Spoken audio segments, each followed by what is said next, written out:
ডাইনোসরের রাজ্যে একটি অদ্ভুত বন্ধুত্ব। একটি ছোট্ট উজ্জ্বল সবুজ রঙের ডাইনোসর ছিল যার নাম লিম্বু। সে ট্রাইসেরাটপস প্রজাতির ছিল। তার মাথায় ৩টি শিং আর একটি বড় ফ্রিল থাকায় সবাই তাকে ভয় পেত। কিন্তু লিম্বু ছিল খুব ভদ্র ও শান্ত।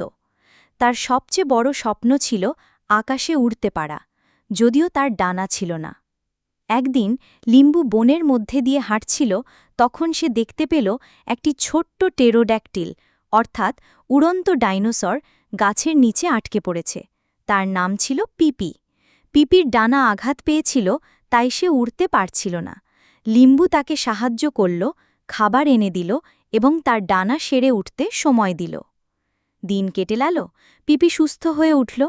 সে লিম্বুকে বলল, তুমি আমাকে সাহায্য করেছ, এখন আমি তোমাকেই একটি উপহার দিতে চাই। পিপি লিম্বুকে তার পিঠে চড়িয়ে নিল এবং আকাশে উড়তে শুরু করল। লিম্বুর স্বপ্ন সত্যি হয়েছিল।